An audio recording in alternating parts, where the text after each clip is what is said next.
not matching for once. I don't know. Is black and white not in some way matching? Well, you're wearing green too, so That's true. I don't know. Usually we're very much matched, telepathically communicating to each other what color to wear. So this is a first, but how was your week, Kelton? It was rough.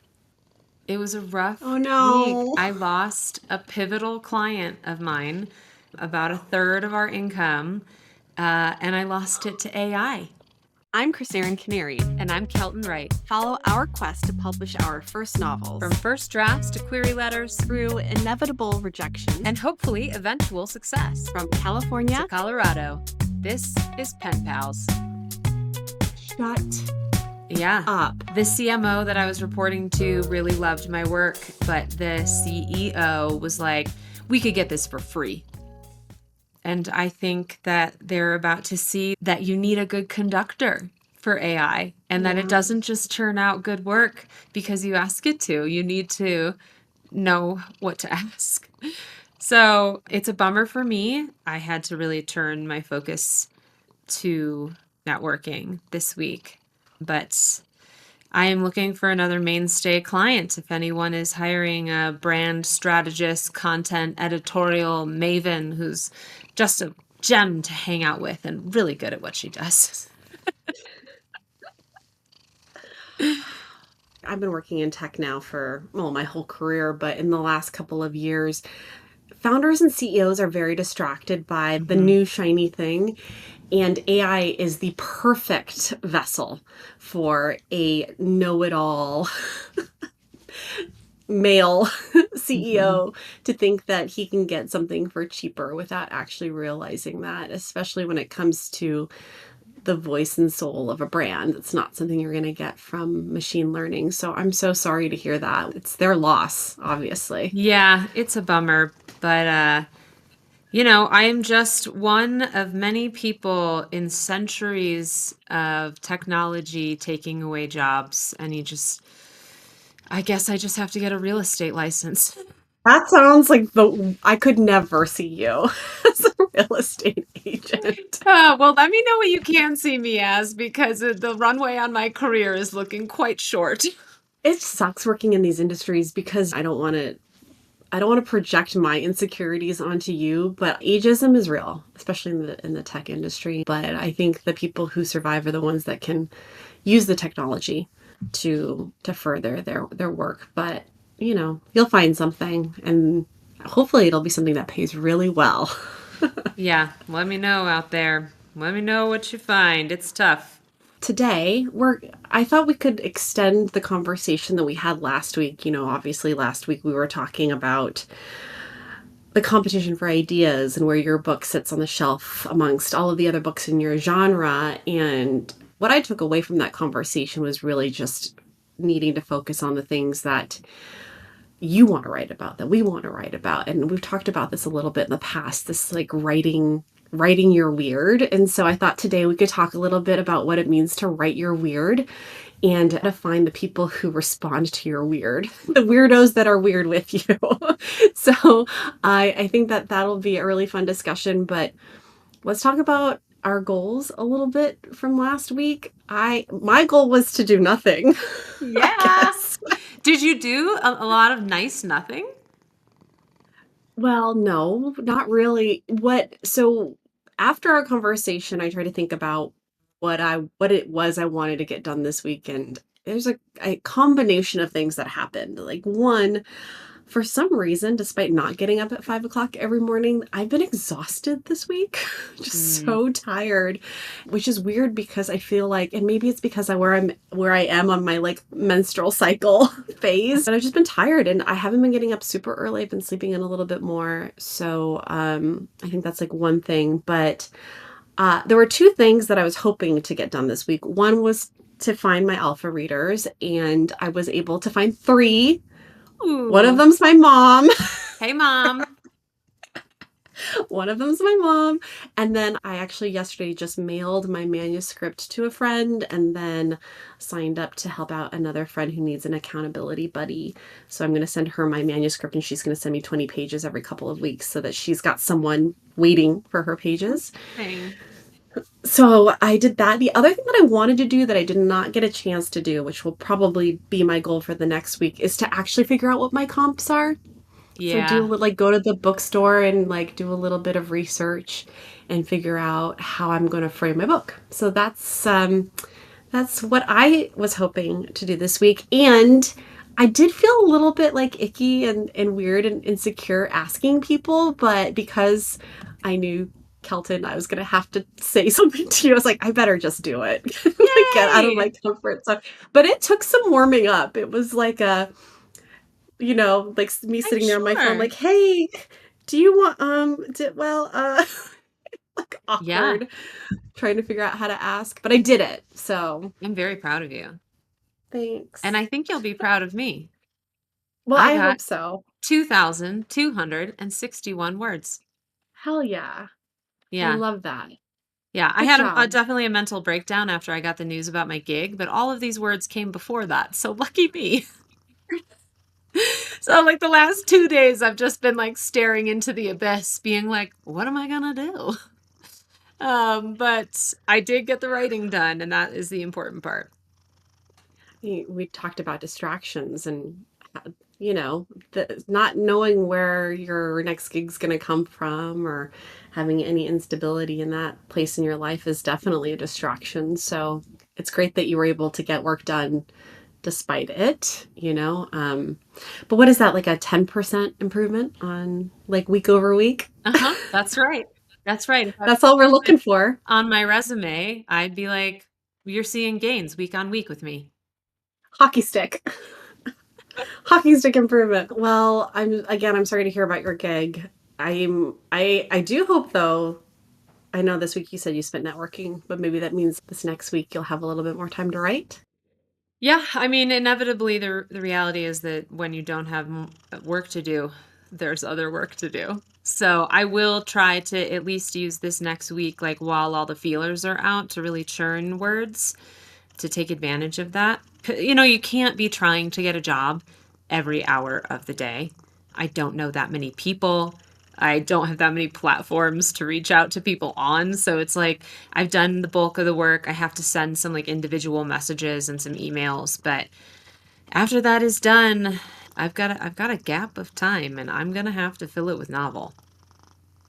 I'm both happy and, you know, nervous for you, but I know Mhm. you're going to figure it Mhm. out. I know you're going to figure it out. Uh-huh. Great. Well, let's talk about how weird we are. Yeah, hopefully this still makes me hireable, but I feel like the thing that connects us is that we're kind of oddballs. Case in point, by sharing our Penelope Douglas conversation on Instagram and TikTok, and everyone being like, "What the fuck, guys?" Listen, we're true to who we are, okay? It's true. And you know what? I think if we're to learn anything from Penelope Douglas is that being a little weird and taboo and out there works for some people, right? Yeah. I was trying to think about the strange and specific in our work and in the things that we love, right? Penelope Douglas, not to fixate on her, she's a romance writer that, and I don't know, what would you call it? It's not like, I don't want to call it smut because even though that's what I consider it to be. I think that she has her own genre of, is it like taboo romance? Is that what you would call it? I think maybe that sounds right. I've only read one of her books, so I can't, yeah, I can't like quite capture her identity. But I think there is something that, like, when you think about a romance writer, there are so many micro genres within that. Like we talked about in the last episode where Karen Gillespie did that breakdown of Query Tracker's latest successes.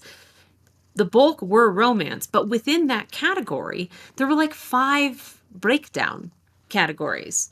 So it's like you don't have to be Emily Henry, you don't have to be Sarah J. Maas, and both of them fall pretty. I mean, romanticy is its own category, but like Emily Henry is like traditional, like what would you call that? Like Meg Ryan, Billy Crystal romance? Nora Ephron romance. Yeah, Nora Ephron romance. I finished the series that I was reading, and I'm waiting for the next book to come in the next 4 set of this Robin Hobb world. So there's some books that got delivered to my Libby that are all like filler romance. I'll add things to my holds list that I see on TikTok. And one was I thought this was really interesting, actually. One was a book called Accidentally Amy by an author named Lynn Painter, who I think writes really fun romance novels. And she actually wrote this novel as a series in her Substack and Ah, then self-published it. And it got so much attention that publishers reached out to her and wanted to publish the novel. And so she did. She revised it and published it as a mainstream published book. But I oh was boy. trying to read it, and it was, I'm sorry, Lynn Painter, I like your other books, but this one was so bad. It was so bad because it was so basic. It Mm, was so, like, there was nothing distinguishing about it. I mean, the book opens with a woman who's waiting for a pumpkin spice latte in a cafe. And then because she's going to be late, she picks up someone else's order whose name is not hers, hmm and then rams into a man and spills coffee all over his shirt. That's the meet hmm cute. It's sort of a meat standard, if you will. I feel like I've read this scene I feel like I've so seen many that scene. I feel like that's in that Glenn Powell, Sydney Sweeney movie. I just feel like I've seen this happen. I didn't watch that movie, but I wouldn't be surprised. But I mean, I mean, that's what I'm saying. Like, there is a commercialness to romance that is very standard. And I just didn't want to read that. I feel like I've read it. There's nothing new there for me. yeah, it's like, you can do that for me, but then I need the guy that she runs into to start literally evaporating. Like, I need something really strange to start happening immediately. If we're just gonna bump into each other in a coffee shop and spill our coffee, like, is it the beginning of the Starbucks $50 million lawsuit that he gets burned? I'm like, take me on a path that is different if you're going to have the path start at the same trailhead. Yeah, and I guess that goes to with romance, right? The love story can't really be the whole story. It's got to Yeah. be in the context of something like a bigger problem that's happening in this person's life or in the world or whatever it may be. But really, what we're talking about when we're talking about how to distinguish ourselves and writing the things that are interesting, it's the weirdness about our backgrounds and the things that we're interested in that make our stories unique. I was thinking about the things that I fixate on and I like to write about. And a lot of it is, we talked about inspiration through place, but a lot of what I like to write about happens in the desert and the people who live on the outskirts of civilization. And it's kind of like why science fiction is interesting, right?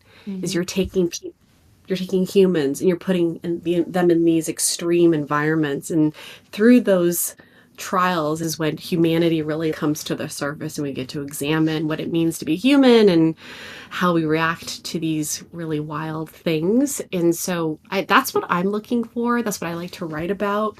um, I also just think that like people who live in the desert are kind of weird and interesting. Yes, there is a special place in my heart for the desert rat.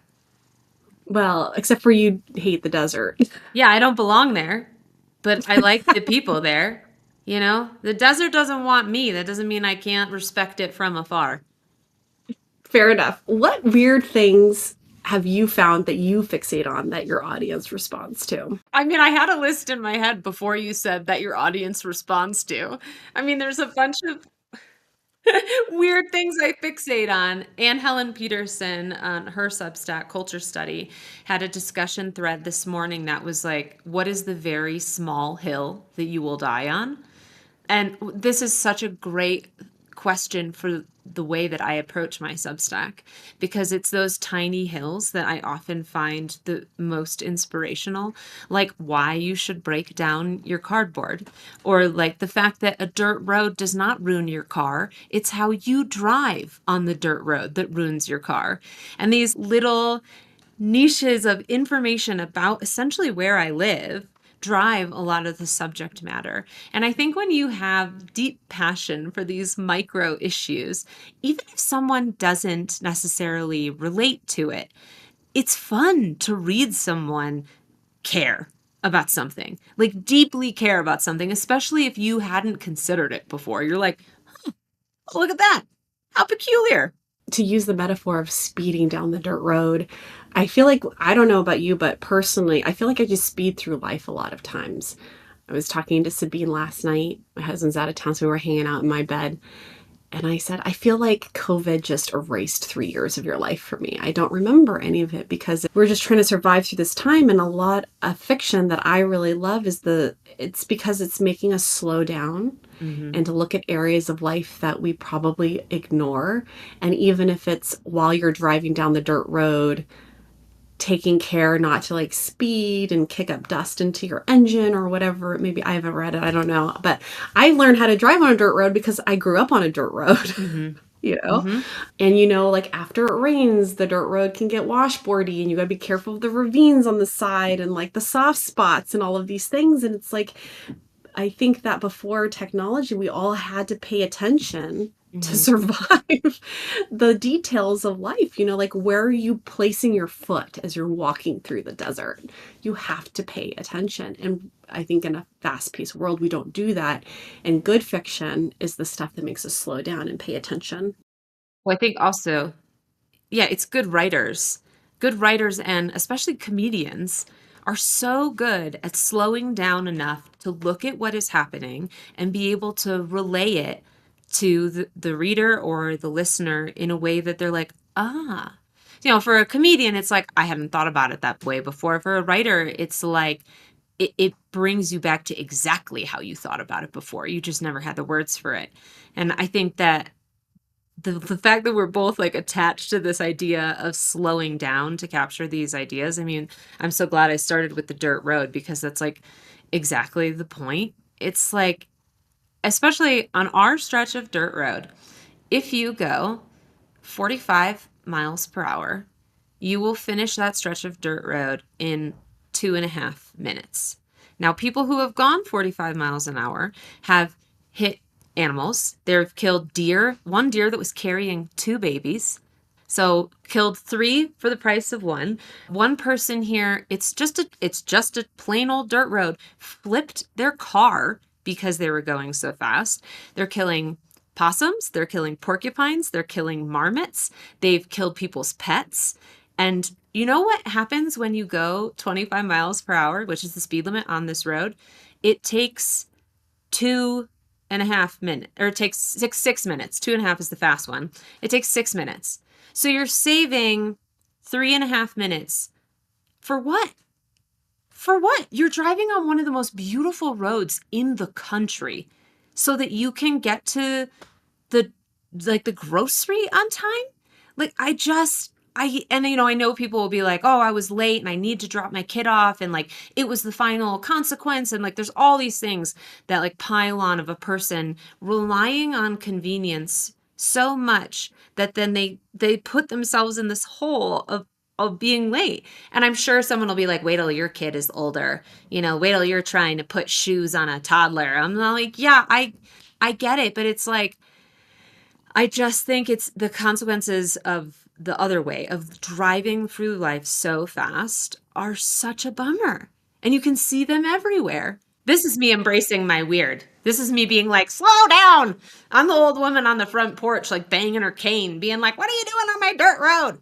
No, I mean, it's also a very human-centric way of looking at things, which we have a problem doing. I think especially people who don't live in nature tend to think about humans first and themselves first, right? It's also like a uniquely American or Western concept where we are very like, instead of thinking of the community and and society at large, we're fixating on our needs and what is important to me. But that's like a lecture for a different day. I do like this idea of slowing down. I'm always trying to get back to like specific smells and specific Mhm. feelings of my childhood. There is a specific smell of like a kindergarten classroom that is like the combination of, I don't know, like peanut butter sandwiches and crayons and whatever weird cleaner they used to wipe down the desks that I'm trying. Like it is Mhm. sometimes it like triggers something in my mind, and sometimes you'll smell it and you'll be like, wait, where where did it come from? Like always chasing these scents, the smell of jasmine in my great grandmother's backyard and things like that I'm always trying to hunt down and trying to capture so that I can put it on paper and make people feel that again. Like that is my mild obsession. Mhm. But I think that it's something that people can relate to when you get like really down in the weeds about something and take the time to unwrap a present of an idea for a person. I think that that's when the writing really shines. And so when I read a book like that Amy accidentally Amy book, and I don't mean to pick on Lynn Painter, because also I'm reading another book now that had a dream sequence in it that was fucking horrible. Oh no. It made me really mad, but I'm like, I'm just gonna keep reading it. I don't care, like I've got to power through it. But yeah, I feel like that's when I'm just like, how are these people getting their books published and we're not?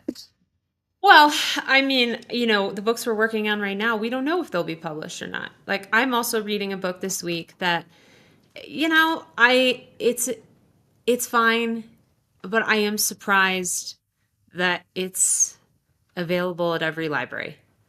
And I don't want to pick on the writer. I'm not gonna call out the book. I will tell you later because but it's written like a rambling diary entry, and it's also like it's a protagonist that's kind of like a trope of a person that I don't relate to. And so that makes it harder to get through. But reading it, I'm like, listen, if this person can have like 6 books published, I can probably get one, I think. And maybe this is that person's like 5th book. It's just like they have that relationship established. They're expected to deliver. They're not trying to break in with this novel. That might be the case.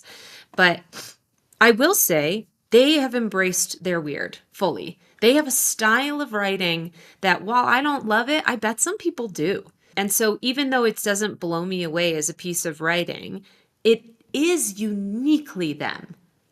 Hmm. And I think that's something that people can kind of struggle to embrace and to have some faith in, or to even have. Sometimes when you're starting, you're trying so hard to get to your weird that you've burrowed right past it. I tend to think of my weird as the ideas that I have and the uh, my personal obsessions. But then I think that that's a really interesting thing to think about is voice and how you execute your weird in writing on a sentence level. Because if you were to ask me how to describe my writing style, there is no way in hell that I could tell you. Like, not at all. But what about you? Do you feel like you could describe the uniqueness of your written voice? I would say that my writing is often lyrical. There is like a da da da da da da da da da to a lot of my writing. I also lean heavily on anthropomorphizing. I think that that's the only 2 ways I could describe it. I would need someone else to take a lens to it. And I also think that, as I'm really diving into more speed on the novel, it's very clear that my novel style is different than my essay style. There are elements that are very similar, but there's almost like this narrator person in me who just is like, I'm here, ready to tell the story. And it's very, very different than me telling a story about, the dirt road. And so I'm interested to see if people like my fiction in that regard, because I think a lot of people who subscribe to my writing are expecting something closer to the essays. And I don't know if they're going to get that. Oh, I can't wait. I think it's going to be I should fantastic. polish like a chapter and just send it to you, just so you have some idea of what's happening. Because that way you can be like, Kelt, this is bad. First of all, I would never. When I give feedback, I say, this is what I love. This is the Hmm. thing that made me really excited. And here's where I think you could probably refine a little bit more. Oh my God. Oh, my blood's boiling already. What? Is that not how you want to get feedback? Like, I'm not going to tell it. I would never tell anyone, even if I hated their writing. And believe me, there is some writing that I've had to read in classes where I'm like, this is awful, and it pisses me off, and it's sexist, or like Oh whatever. no. Yeah. And the way that I would do that is I would say, this is how I'm interpreting how you wrote this woman. Are you sure that that's what you want your reader to take away from what you want them to take away from your story? Like, Feedback I will look that's how, out for from Krisserin. I think you'll like my protagonist just fine, though. I'm sure I will. So one thing I was thinking about are writers who are taking familiar narratives and using their unique perspectives to find an audience. And the one that came to mind was, you haven't read it, we've talked about it in the past, is All Fours by Miranda July. I recommended it to a group of my girlfriends who I have a book club with. So, I'm 40, they're all 40 or a little bit older than me. And so the idea of reading a book that talks about perimenopause or menopause was not well received by all of them. I'll just put it that way. Um, but one thing that I really liked about the book, and I related to, that some of them hated, was the fact that this is a novel that is basically a midlife crisis narrative, Hmm. but it's being told from the lens of a woman going through perimenopause and someone who completely blows up their life in a way that can be viewed as selfish because she has a child, and a marriage and a home and all of these things. And this is something that we see men do all the time in real Hmm. life, if not in fiction. And when we were reading the book, it got such a strong reaction from everybody because some people were looking at her story and talking about how selfish she was and how gross it, like, the sex was and all of this other stuff. And I fucking loved it for all intents and purposes. If you were to just like look at this book and look at and read the things that she did, you would say, wow, this is like an incredibly selfish woman. But something about her taking a risk and doing something that would terrify me was really liberating to read about. Hmm. It's like all of the little things that are in the back of your mind about the decisions you made about your life and the things that you sacrificed in order to do these other things that may be incredibly fulfilling, like having a family, being a mother. But then watching a woman like take a look at those decisions she's made and said, you know what, fuck it. I'm just going to blow it all up and live my life as authentically as I possibly can for Remind the rest of me, the years that I have. is All Fours fiction?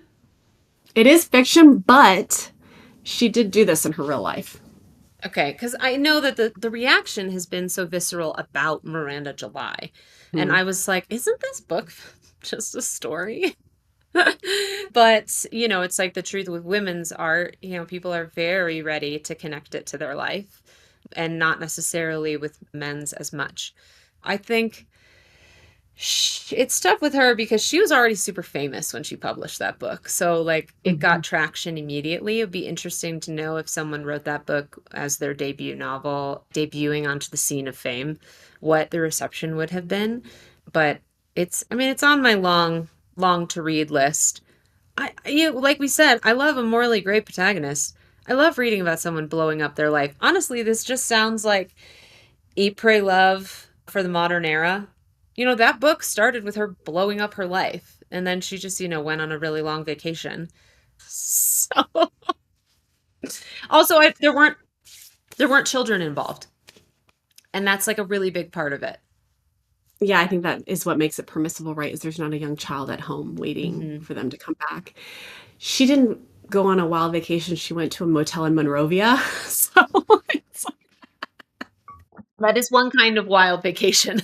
yeah, it's some crazy shit in there. And yeah, I think what has been really interesting is that the response to the book has been visceral in both ways. Some people hate it and some people really relate to it.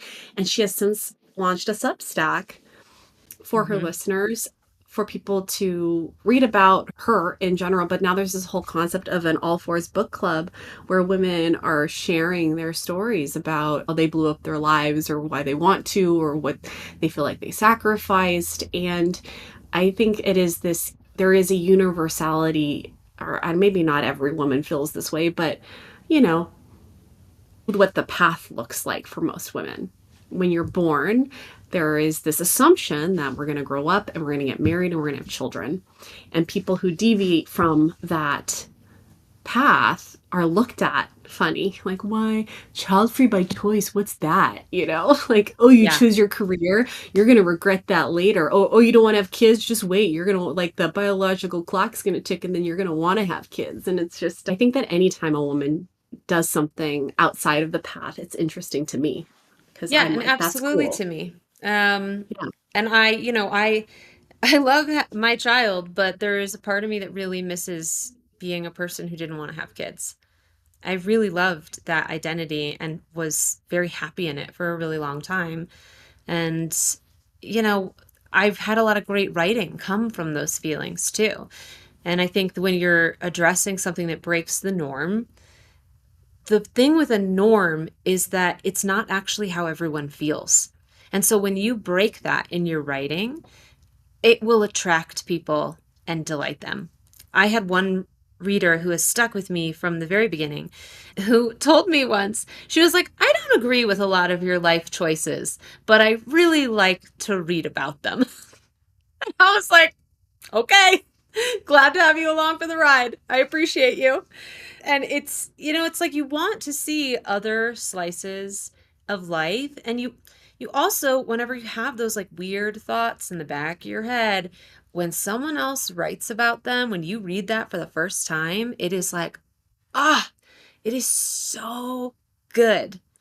I remember, when I was much younger and I had really, really crazy panic disorder and complex PTSD. I always had this feeling that like when I would go to rooftop parties in New York or I would stand too close to the train platform or I was holding a steak knife in the kitchen, I always was like, I'm gonna throw myself over the edge. I'm gonna stab myself in the stomach. And like I never wanted to, but I was like, my body's gonna betray me and that's just what's gonna happen. And then I was overwhelmed with anxiety. And then I read, I can't remember which book of his was. It was a Neil Gaiman book, but there was a character in the book who was climbing this really high ladder and was describing exactly this feeling and was like, I'm going to throw myself off this ladder. I'm not going to be able to stop myself, even though I want to keep climbing.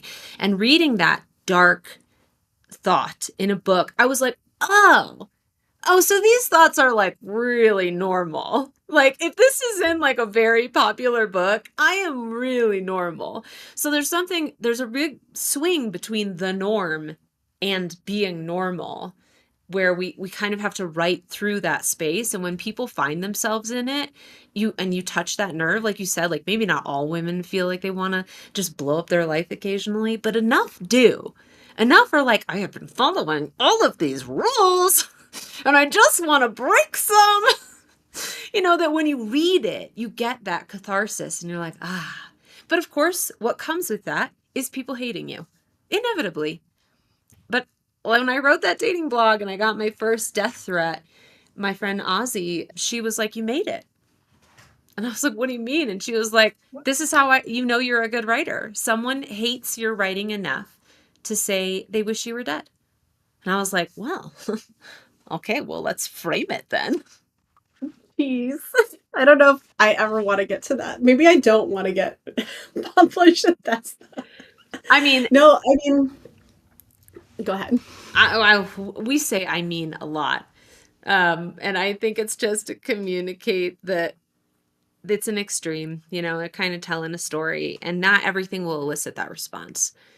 Writing an anonymous blog about having a lot of sex is like, yeah, you're kind of guaranteed.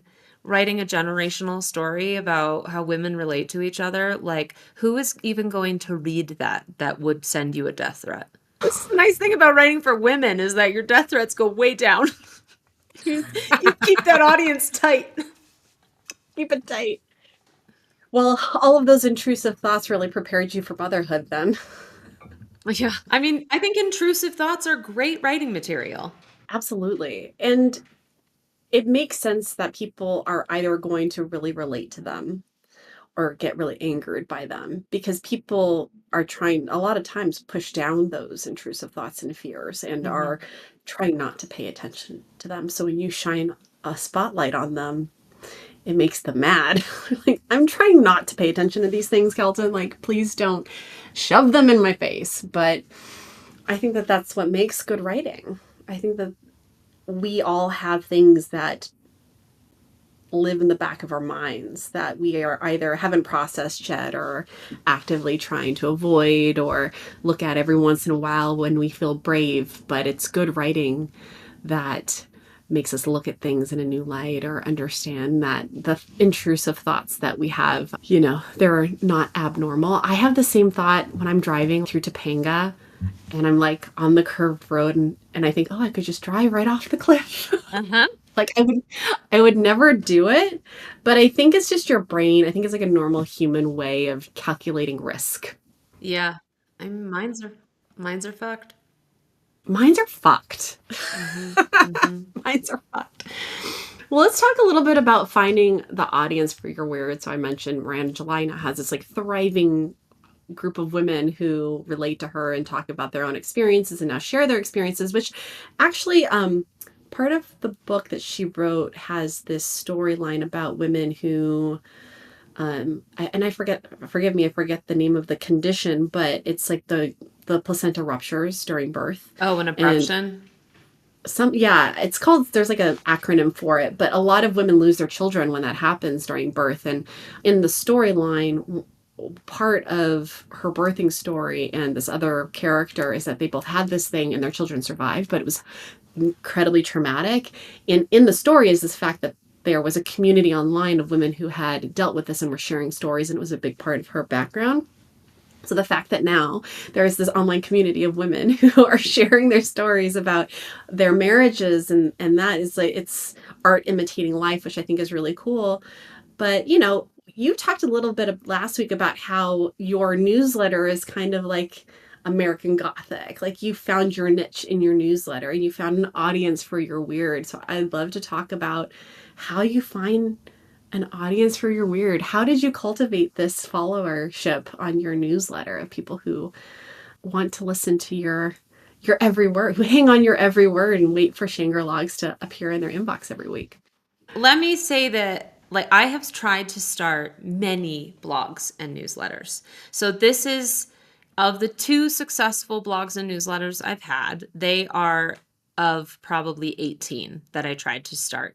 And some of those I put several months into, some just a couple weeks, but a lot of ideas just didn't have legs, didn't work, even though I was like, oh, I think this is it.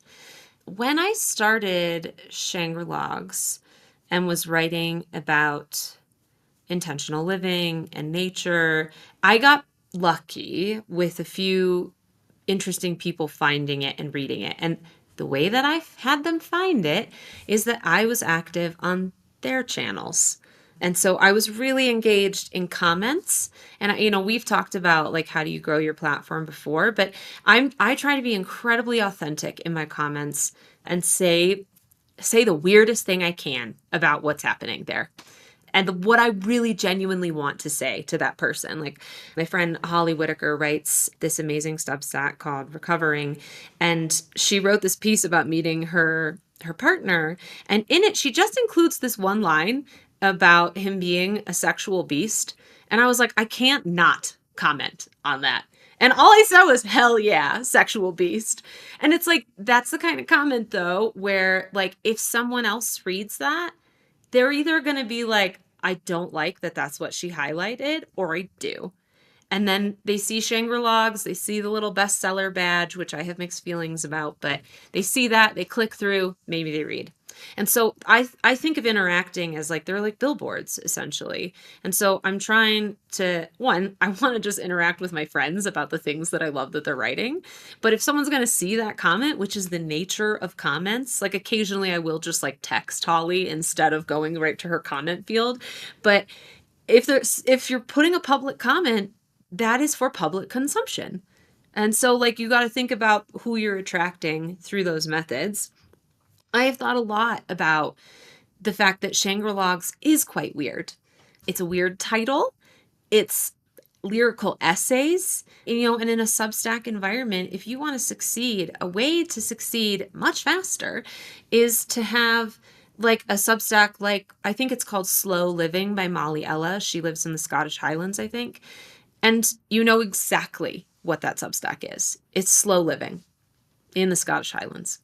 And she writes short little pieces about how to be intentional about slow living. And she has way more subscribers than I do.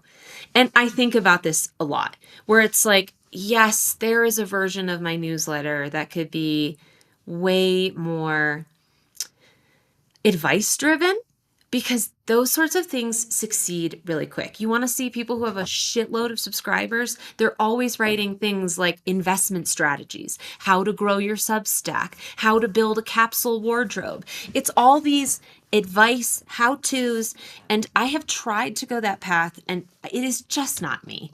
Like, I will write that occasionally because it is what's coming to me and I like it, but to try and do that every week, I don't have it. I don't have that much advice to give. I'm not like, go outside and feel the dirt in your fingers this morning.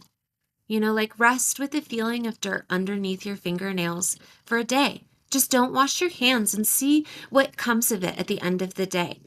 Yeah, that's just not, while I might live like that, that is a thing I've thought and have done. I'm not going to write that. Not in that way. You might find that somewhere in my writing, but when we're talking about like finding your weird and finding the niche for your weird, sometimes you have to remember that that niche will be small. So it's like when you find your people, that doesn't mean you found millions of them. Like that's the risk of finding your people for your weird. So cautionary tale that I do love Shangri-Logs, but asking someone to sit down every Sunday morning to read an essay in this economy, a challenge.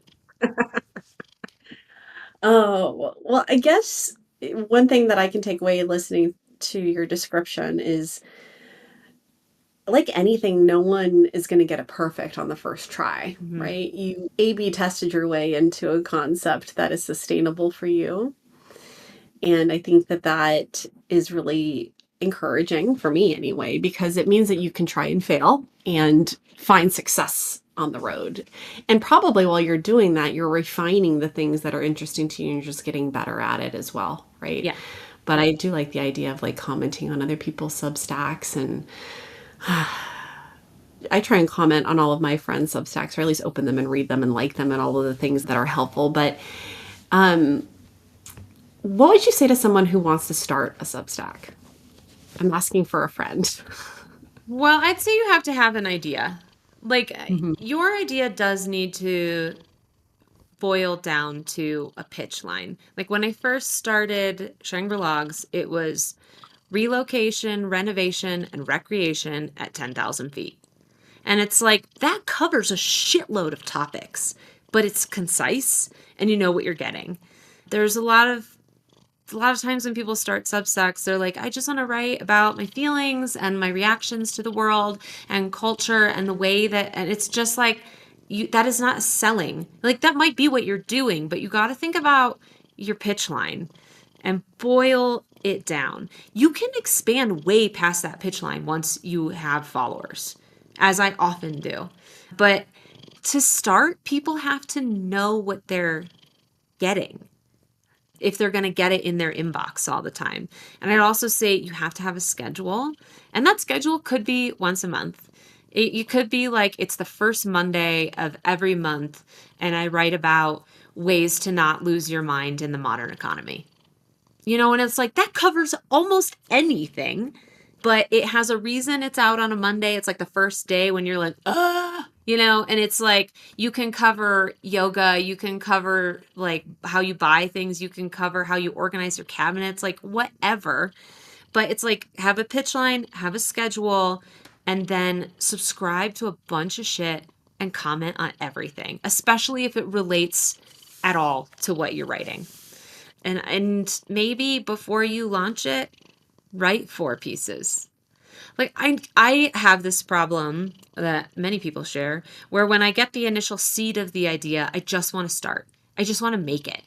And then I get into the making and I'm like, "Oh, oops." So it's like just take a breath. Like no one's going to run away with your idea. Your idea already exists out there probably in a million different ways and in a lot of different levels of quality. So it's like just take the month to do a little pre-scheduling so that you are like, okay, I have the pieces. I can focus on the commenting and I can get into a rhythm before I shoot myself in the foot. Because a lot of times it's like you write the first piece and you're like, see you in your inbox next Tuesday. And then work falls apart and you can't get a babysitter. And it's like, you're like, oh my God, it's Tuesday. I said I would send that. And you're like, well, I'll send it tomorrow. And it's like you start the piece with like, sorry, I meant to send this yesterday. And then already your readers are like, what is this? You know, it's like give the guise of professionality unless you are specifically framing yourself as unprofessional. Which I don't think anyone really wants to do. Yeah, I mean, maybe that is the hoot. It's like you also don't need to tell people what day it's coming out, but you should know. Yeah, I do love the idea of, and this is kind of goes back to what I was saying I want to do for homework is sometimes at least I have an impulse to not want to do the pre-work of research to understand how my work is going to live amongst other people's work. So going out and looking at Substacks and what exists out there and where your readers could be, I think is a really important step to do. And it's like that conversation we had about reading in your genre. It's, I don't want to say it's lazy not to do it. There might be some fear related to why people don't want to do it. Maybe I'm analyzing myself around like why I don't want to do it. Maybe it's like, I'm going to read all of these Substacks, or I'm going to read all of these books and then think that mine is shit and I'm not going to want to do it anymore. Who knows? Totally. But it's really important to understand to do that work. And I think it's going to make you a better writer and a better Substacker. If you know Yeah, and what I you will call say, like, I read two Substacks that are both written by women who run bookshops. And you might think they were incredibly similar. You're like, well, if I've got a bookshop, I'm not going to start it. But they are wildly different, and they are both incredible. And so it's like, even if you're like, someone's already writing about intentional mountain living, it's like there's space. Like, if you're good, if it's interesting, there's space. What are the bookstore Substacks that you subscribe to? Jess Pan, who wrote the book Sorry I'm Late, I Didn't Want to Come. She has a Substack called It'll Be Fun, they said, and she works in a London bookshop. And it is just a hoot, like listening to her talk about her coworkers. And the other is by Katie Clapham, and it's called Receipts from a Bookshop. It is just such a delightful insight into her day. And so Jess Pan's essays are long and interesting, and they take you to places you would just never expect to go. And then she ties such a perfect bow on every package she sends. And then Katie Clapham's is just like such a wonderful insight into humanity and so charming and funny. And they're such different writers, but they're coming to the writing from this literally the same place. I think Katie Clapham's bookshop is also in England. I might be wrong about that, but it's like, you can figure it out. If Molly Ella can write about slow living so differently and more successfully than I, so can you. Well, with that, we have a listener question that is specifically for you that I thought would be fun to have you answer. And because, little backstory, when I initially asked Kelton if she wanted to do a podcast about writing, I think the text message that you sent to me was something to the effect of, I pulled some tarot cards for the podcast. They look really good. Let's do it. They did. They were, I think it was the Two of Cups, which is basically like you should start a new venture with someone you're close to. And I was like, well, you can't get much more clear than that. So the question is this, and this is from the same listener from last week, Big Block Letters. Please say more about getting inspiration from tarot cards. Does it create a feeling of being connected with something? I mean, it clarifies my connection with myself, I think is the best way I can describe my relationship to tarot. I have only been reading tarot for maybe 2 years now, not very long. And I use it as a way to understand my motivations and my fears.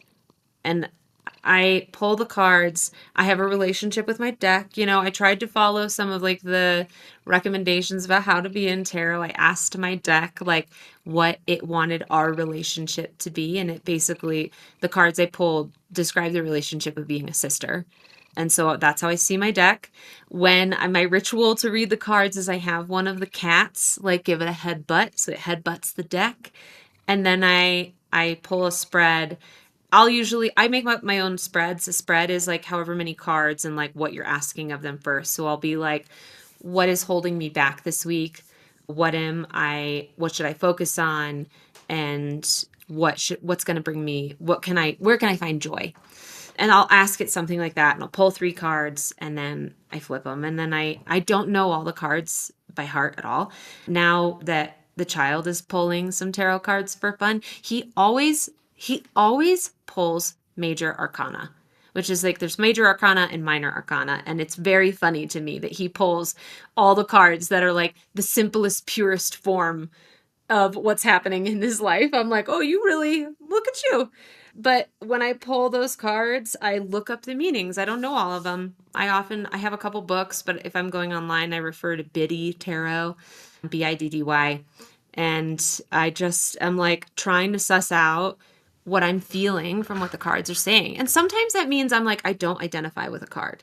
And it helps me clarify. I'm like, okay. But the cards for me are often incredibly accurate. They're like, you are your own obstacle. You want to pursue something out of the norm. You're not putting enough time into the thing that you want to be doing. It like says that to me every week. And I'm like, oh God, I'm trying, baby. I'm trying.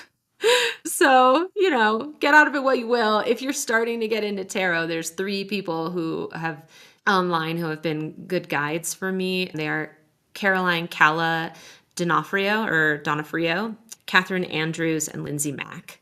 All are great resources to turn to. And there's like a bunch of amazing books you can read. But tarot for me it's a faster morning pages. I don't know if I told you my mother-in-law throws playing cards. No. Like actual like normal deck. Yeah.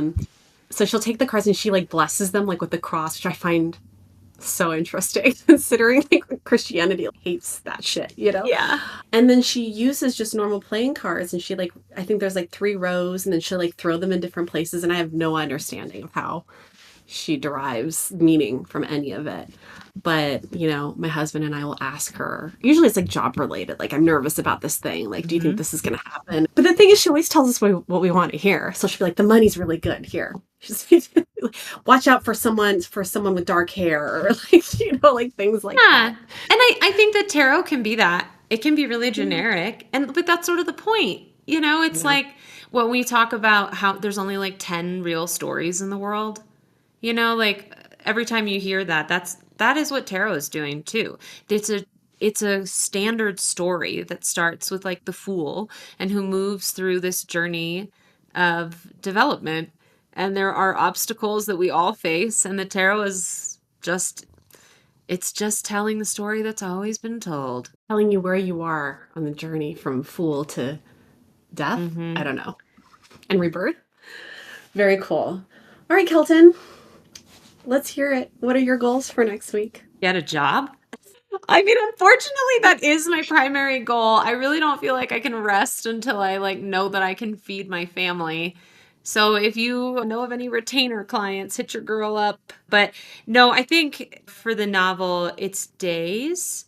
So Ben has a job this week that takes him out of the house. And so we've got to kind of figure out our schedule he's doing some cabinetry this week. And so I'll have the baby. And I think it's about like first nap will be job hunting and second nap will be writing. And if I just stick to that, we'll just see what second nap delivers for me. Okay. Any specific word count goal?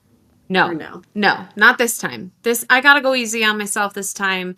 I'm just gonna use every second nap to write in the book. She's almost to Okay, her destination, you know? great. I can't wait to see what happens when she pulls into the keep.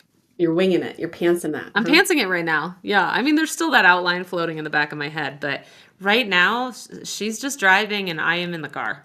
Fantastic. My goal this week is really just to define my comps. I think Yeah, that is going to be the best thing for me is just to figure out what other books would be good for me and other writers that are doing modern writers because obviously the books that I'm yeah, inspired by are things that were written a long time ago. So I need to right. find some contemporary peers in my space. So hopefully by this time next week I'll have three. And I'll read some of them too. I don't have Yeah, high hopes for that, but at least I'll check them out from the library or something or buy them nice. from Barnes and Noble. Yeah. Oh, well, if you do end up going to Barnes& and Noble or the library, take us on a field trip. Okay. This weekend is actually the Los Angeles Times Festival of Books I'm and so jealous. I don't know. I am so busy this weekend. I've got like two birthday parties and it's been gone all week. He's gone all next week. So I feel like if I were to be like, I'm going to USC on Sunday, bye, he would kill me. So we'll see if I make it out there. Probably not. I do love the Los Angeles Time Festival of Books. I think I loved it more when it was at UCLA, not Yeah. in downtown Los Angeles. And it's going to rain on Saturday. So it'll be interesting to see how the festival goes amongst Mm, the rain. mm, But all right, Kelton. Well, I am going to think good thoughts for you this week. I really thanks. do. I hope that the time that you get it is filled in a way that makes you feel good, whether you get to write or not. You know. Thanks. Have a great week. And to everyone who's listening, please continue to write us at officialpenpalspod@gmail.com. You can shoot us a DM at penpalspod on Instagram or TikTok. Give us a follow. Leave a comment, We love to hear from you. And until next time, happy writing. Happy writing. Bye.